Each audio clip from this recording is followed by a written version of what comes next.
Ողջույն սիրելիներս, ովքեր երկար ժամանակ է հետևում են իմ ալիքին, արդեն իսկ գիտեն, որ իմ ալիքում տեղադրել եմ թթխմորի պատրաստման եղանակը եւ շատերն են գրել մեկնաբանություններում եւ նաեւ անձնական նամակներ եմ ստացել, թե ինչպես են առաջին անգամից պատրաստել թթխմոր իմ տեսանյութը դիտելուց հետո։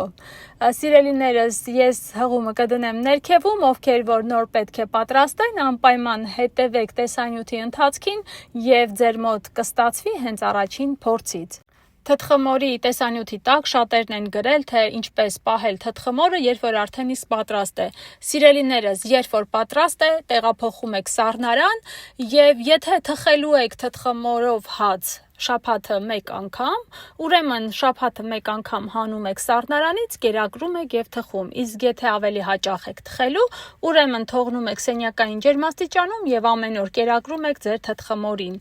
Ես ահա մեկ այլ տարբերակ եմ ցույց տալիս պահպանելու թթխմորը։ Եթե երկար ժամանակ դուք չեք ուզում կերակրել ձեր թթխմորին, կարող եք ուղղակի չորացնել։ Այս տարբերակը կիրառեք այն դեպքում, եթե երկար ժամանակ բացակայելու եք տանից եւ չեք կարողանալու կերակրեք թթխմորը, բայց շատ կարեւոր է, երբ որ այն արդեն իսկ հասունացած է եւ այդ ընթացքում եք վերցնում եւ ահա այսպես չորացնում։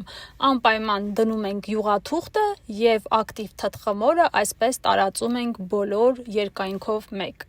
Հստակ ժամանակահատված չորանալու համար չեմ կարող նշել, որովհետև կախված է սենյակային ջերմաստիճանից եւ նաեւ կախված է, թե ինչքան բարակ շերտով է քսված թթխմորը։ Եթե ավելի բարակ շերտով է քսված, ուրեմն ավելի արագ կչորանա, ավելի հաստի դեպքում ավելի երկար ժամանակ է քաշում, որպեսզի չորանա։ Ես երեկոյան քսել էի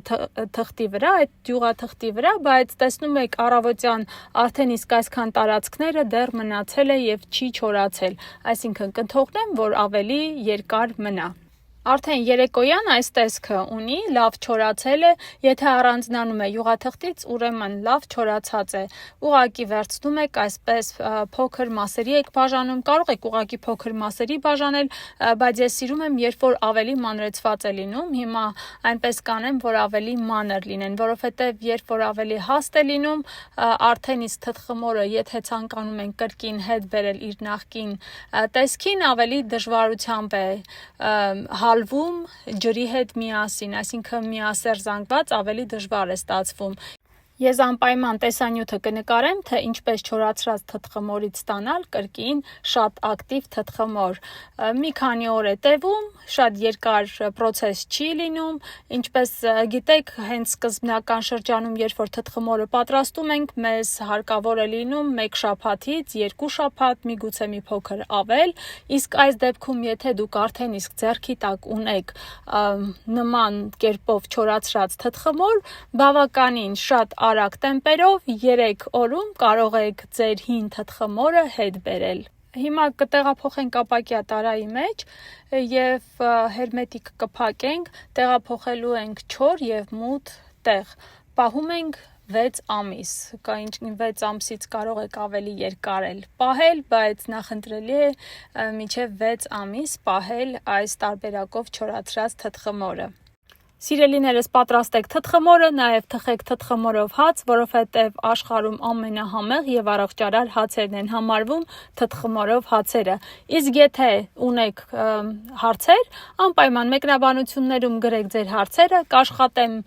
մեկ այլ տեսանյութում պատասխանել ձեր բոլոր հարցերին թթխմորի հետ կապված։ Շնորհակալություն ձեր դիտումների եւ լայքերի համար, նաև մեկնաբանությունների համար։ Եթե հավանել եք այս տեսանյութը, խնդրում եմ մի մոռացեք սեղմել լայք եւ կիսվել ձեր ընկերների հետ։ Շնորհակալություն, ստեսություն, կհանդիպենք շուտով։